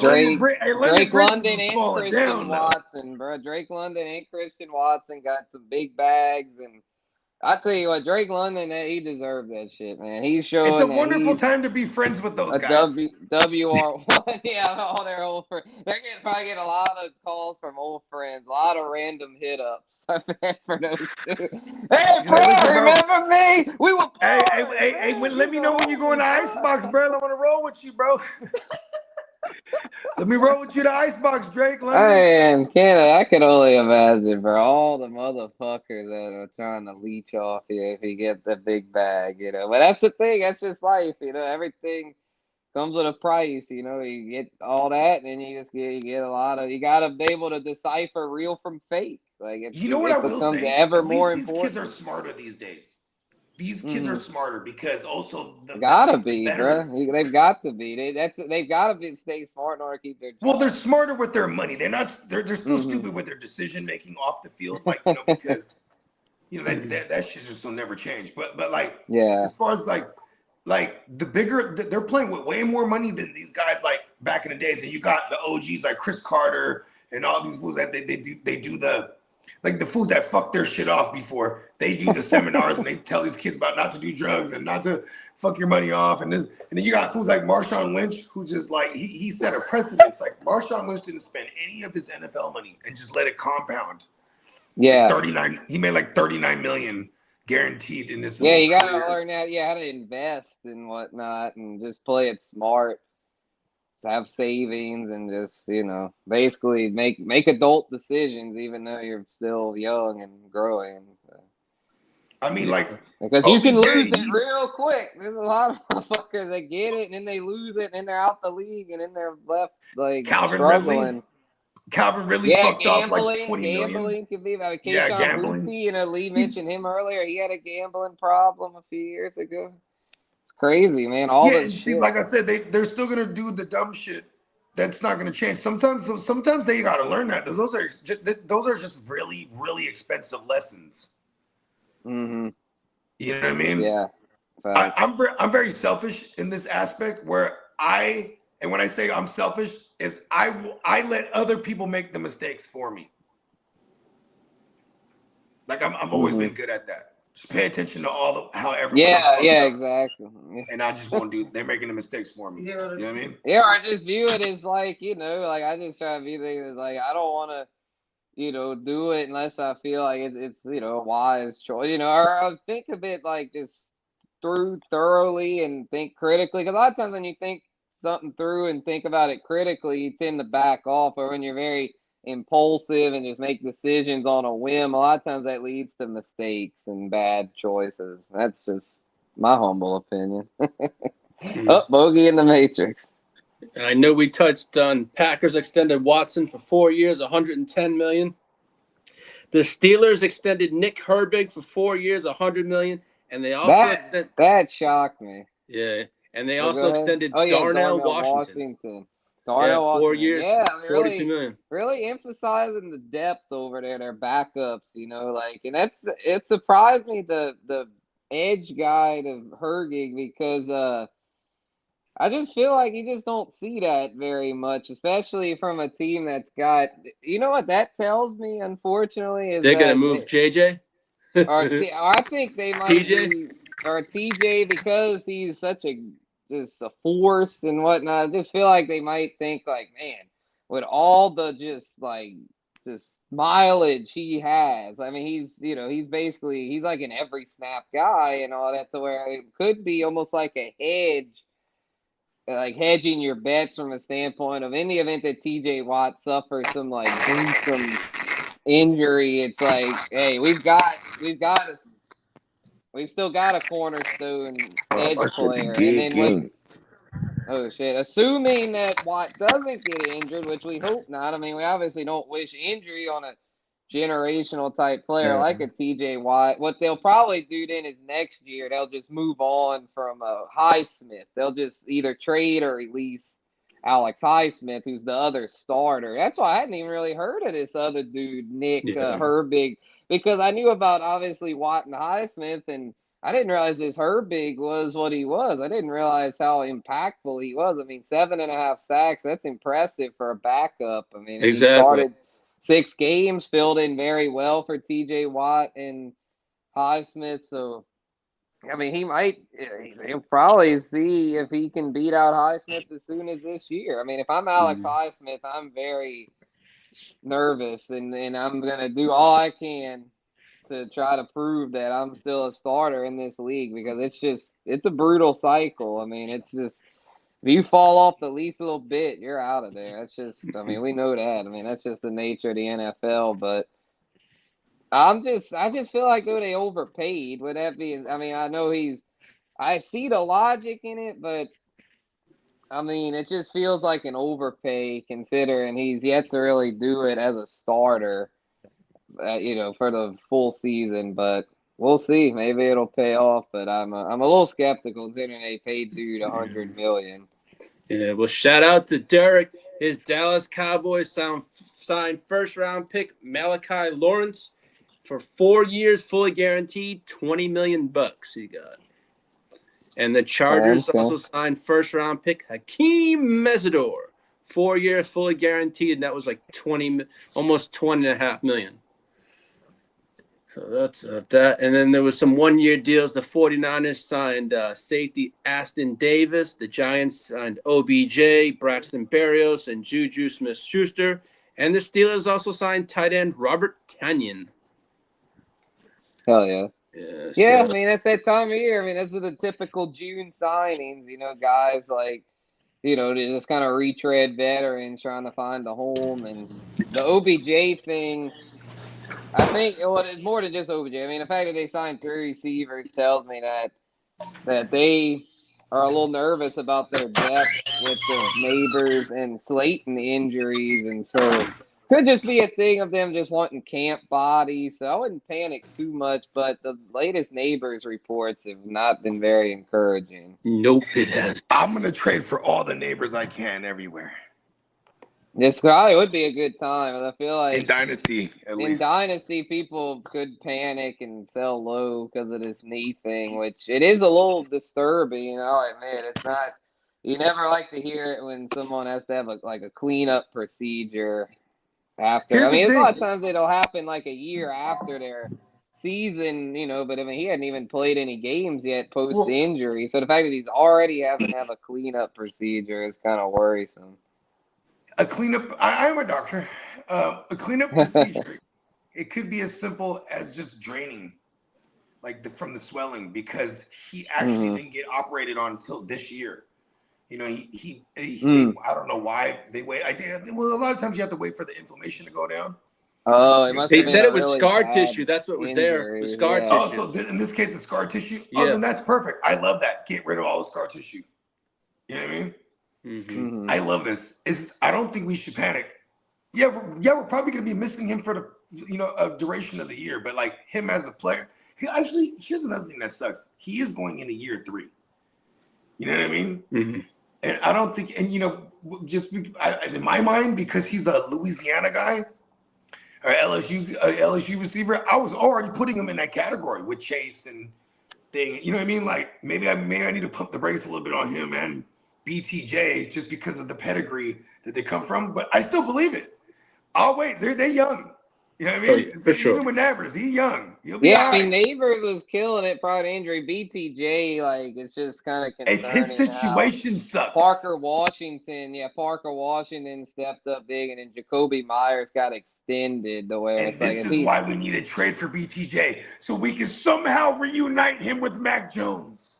Yeah, it's I think the thing with him, though, it's he's so talented where I could see him bouncing back. It's just a matter of if Parker Washington's truly the one, it's just, I mean, BTJ's upside will be capped because when it was Mac Jones, I mean, he was the clear one in Jacksonville. And then with T-Law, it seems like T-Law's top option is... It seems like he sucks. Parker Washington. At football. He was pretty damn good. He was pretty good last year. He helped win me. I think he won me a chipper. I think I won a chipper with him last year. Yeah. That dude was killing it down the stretch. You're one of those teams, huh? Hey, Kitteh, would it you was mind? a single QB. I literally like picked him up off waivers because they were fed up, and I was like, he ended up having a good stretch. He killed it though. Yeah. Yeah. What you need? What you need now, Lee? I need the injury report, please. There you go. Ask and you shall receive.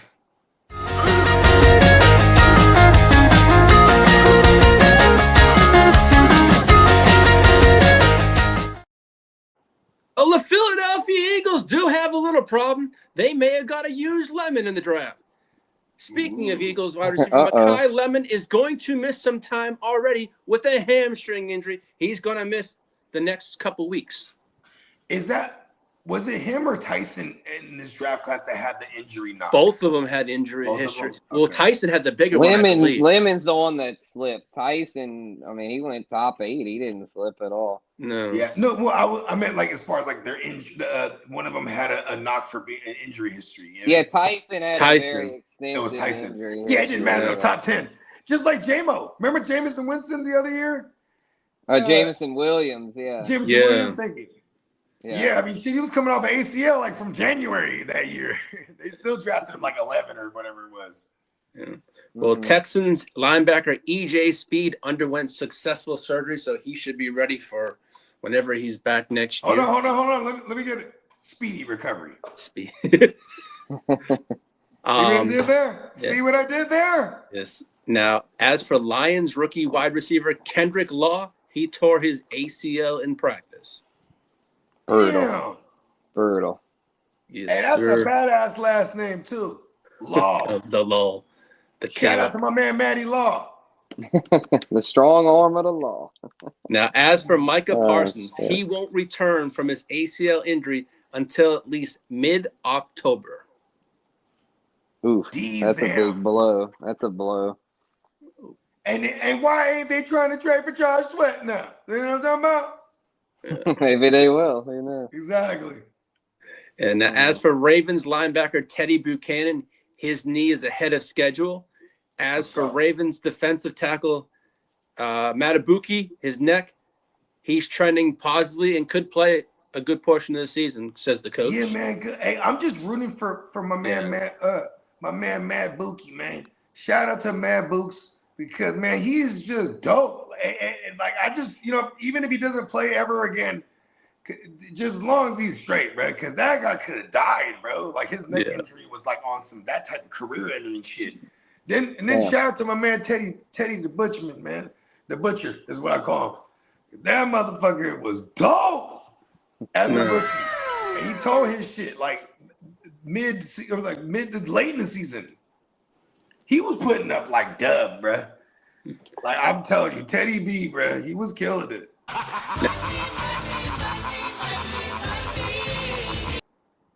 Now, as for some fantasy news, Cardinals expect Marvin Harrison Jr. to play the Devontae Adams X role, and Michael Wilson is expected to play the Puka Nacua style Z role. Called it. Yeah, well, speaking of that, fellas, I'm about to have to slide, but I'll make my announcement real quick before I do. I have rankings in the works. Rankings will be back this year, bringing them back. Been working the on Guru Nation ranks debate. So, let's go. Yes, it will be back here in the next week or two. So I will let y'all know the exact dates whenever they're ready. But yes, we will have rankings very soon on these very channels. So I will catch y'all then. I'll make sure to mention that on the Power Hour today. Yeah, for sure. Peace out. Hey, Spence, man, appreciate you. Yo, man, Spencer, be good, man. You ain't never left, man. On God. Big facts, y'all. Peace. Yo, be good, Spencer. My bro. Yeah. As for the Raiders coaches, expect Aston Genty to handle a full-time workload this coming season. Shout out to Bakes. Shout out to Bakes. As for Lions head coach Dan Campbell says Jahmyr Gibbs will be the bell cow back for the Detroit Lions. I like that. They're switching up. It's like, we're gonna feed one guy, make it real clear. We're gonna make him earn his bag. As for Seahawks running back George Halani, he opened up with the first team offense running the show for the running backs over Javarian Price. You know what's crazy? I want everyone to go crazy over that because that is not. We're gonna go into week 1 with Price as the guy. Oh, exactly. Yeah. 100%. He's got to really be a stupid fuck. And when I say that is because that's usually the case if someone is healthy and they're not starting and you're a first rounder. That means you're just not picking up the playbook for some fucking reason. You know what I mean? Yeah. Well, love the sound effects. Well, as for the Chargers, they got to continue to manage Justin Herbert's workload. They're going to give him a 1 day a week off to rest his arm or whatever. So what happened to him? No, Mike McDaniel says this is what he wants to do. He wants to give him a day off, like Rodgers does, or all that. They want to give him 1 day a week. Yeah. So yeah. Now, as for Jonathan Brooks, he continues to recover from his knee injury and been practicing. And as for Rashid Rice, he is serving his 30-day jail sentence, but the Kansas City Chiefs did get an okay that he can receive physical therapy in a separate jail cell. No, do you remember verbatim? This is what I said. Do you remember that? Mm-hmm. I said when he goes in, he's going to sit down for 30 days. Yes, he's in jail, but he's going to be getting physical therapy done off top. I was like, he's probably gonna be in some infirmary or whatever. They said it would be done in a separate cell, but that they. There it is. See, of course, he's football royalty, bro. They're about to have him, and you know what's dope too? He's about to have it really good in there because he got money. He can just take care of everyone around him too. Just be like, hey, soups for everybody, bro. It ain't nothing. Everybody eat. You know what I mean? Yeah. Now, as for the Vikings, their new general manager, Nolan Tinsley, who came over from Seattle, Tinsley will have the final say on all roster decisions. So I was sending that to Dennis yesterday when I saw that. Now, as for Russell Wilson, he officially retired from the NFL after 14 years. You think he gets into the Hall of Fame one day? You know what? I don't know about that. I've seen yes and no, but I don't know. It's a sad day today when Russell Wilson retires from the NFL. Hey, I made sure to cut him on whatever team I had him. So it was all good. Well timed. Well, as for former quarterback Nathan Peterman, he retired and he became a NFL agent. Okay, hold on. Y'all know. Didn't he play for Chicago? Hold on. My guy Blitz with Blake. Y'all love him, right? I love him. Shout out to BWB. You know what I mean? Blitz with Blake has the forever run-on joke, and I don't know if he's joking or serious, but he always says, Nate P is the GOAT, man. And I'm like, what? The GOAT pick 6? Like, I'm telling you, bro. He gets out there and starts swinging it, bro. I'm like, yeah, to the other team. And no matter, like, listen, he'll text me. Like one time out of nowhere, I just get texted. It's a picture of a Nathan Peterman rookie card. He's like, I got it. I'm like, this guy's serious. And like, even last year, what was he? He was with the Bears, 2 years ago? Yeah, 2 years ago, yeah. Yeah, he picked him up in the nice guys in the Dynasty. He's like, got him. My man's back. Yep. Now, Nate P. I'm like, yo, this guy holds up a run-on joke forever. Now, as for Trent Williams, he plans to play this season and likely next season before calling it a career. Come on, dog, because we got unfinished business. Yes, sir. Now, Jared Verse says he's praised Carson Schwarzenegger's impact, and he's glad to have him right behind him. Pause. Yeah, because he's the DT. I think they're going to have him play more DT Verse. You know what I mean? Mm-hmm. So it'd be DT and then Mason. Is that his name? Yeah, Mason Graham. Mason Graham. Yeah.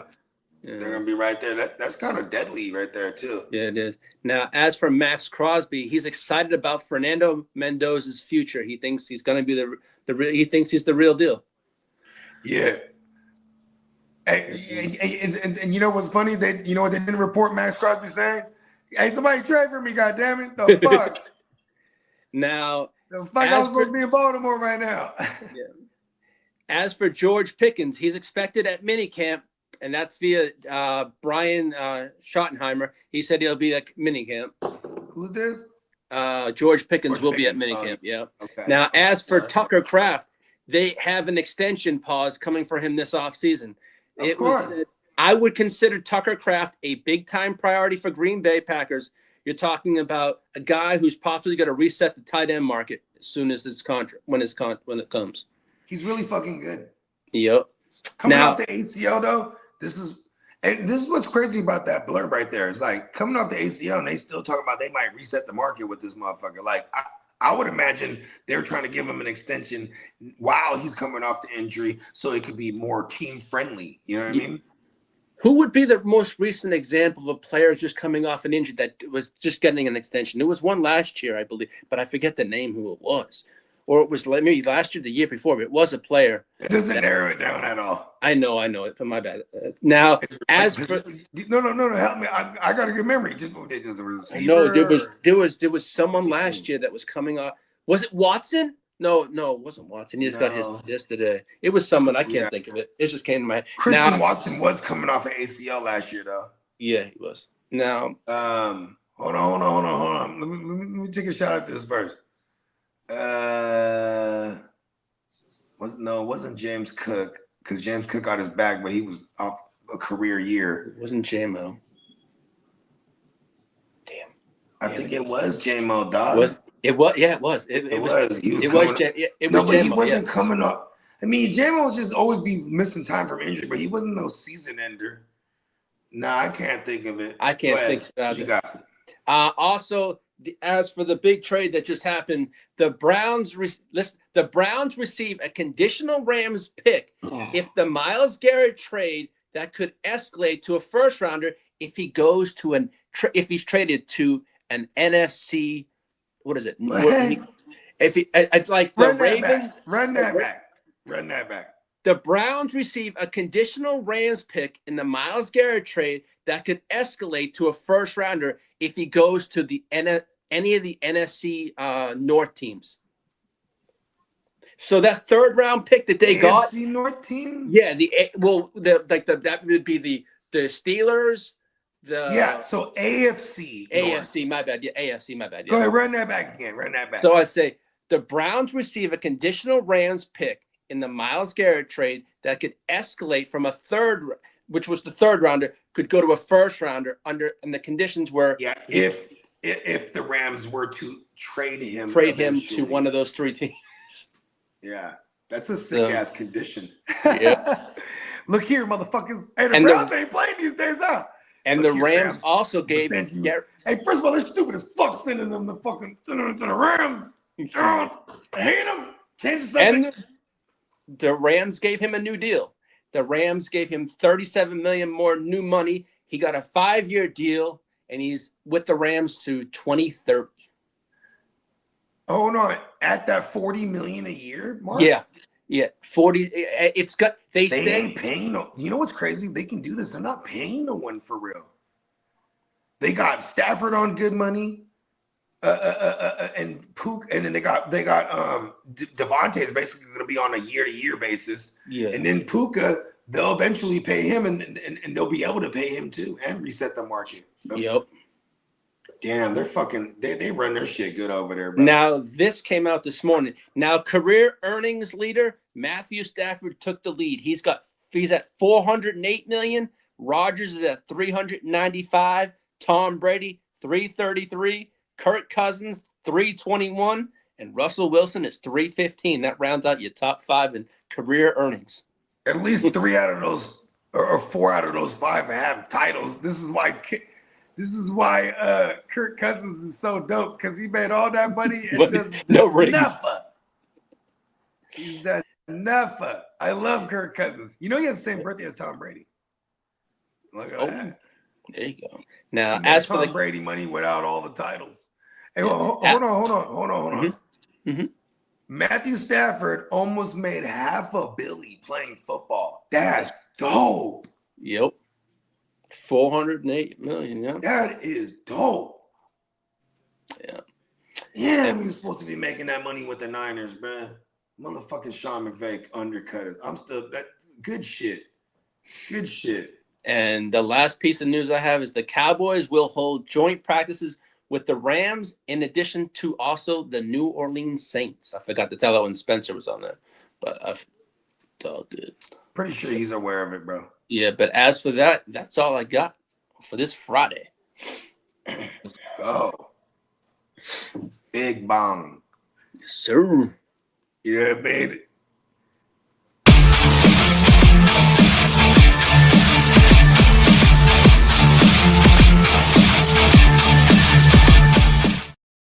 Now, you know what I mean? Yes, sir. The ear to the streets, man. Yes, sir. Shout out. Take us home, Brody. Well, I'll be waiting to hear from JD. I probably will have a power hour a bit later on this afternoon, but I think as I say, stay tuned. I don't know if you remember yesterday, though. He did say he had like a rack of shit to do today. You know He said possibly, or we might do it this weekend. See what I'm saying? But I said we're working around it. I'm not too worried about it. You know what I'm trying to say? His stuff comes first, but if it happens, it happens. But we thank everyone for just joining. be on the lookout for the power. That's all you Yes, gotta say. yes, sir. And also make sure to check out Mr. Bogard Scott free on Apple, Spotify, and every music platform you can possibly imagine. The man. Let's go. And also head on over to neonpeacockmerch.com. Yeah. Shout out to our sponsor. You know what I mean? And everybody have just a real ill weekend, man. Safe. You know what I'm saying? And just, man, you know what I mean? Life is good. Everybody live. Let's go. Shout out to Gang Green. Shout out to the rest of the GWN. You guys have a wonderful weekend. And to all our subscribers, enjoy yours also. Let's go. Peace.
Genesis, real savage.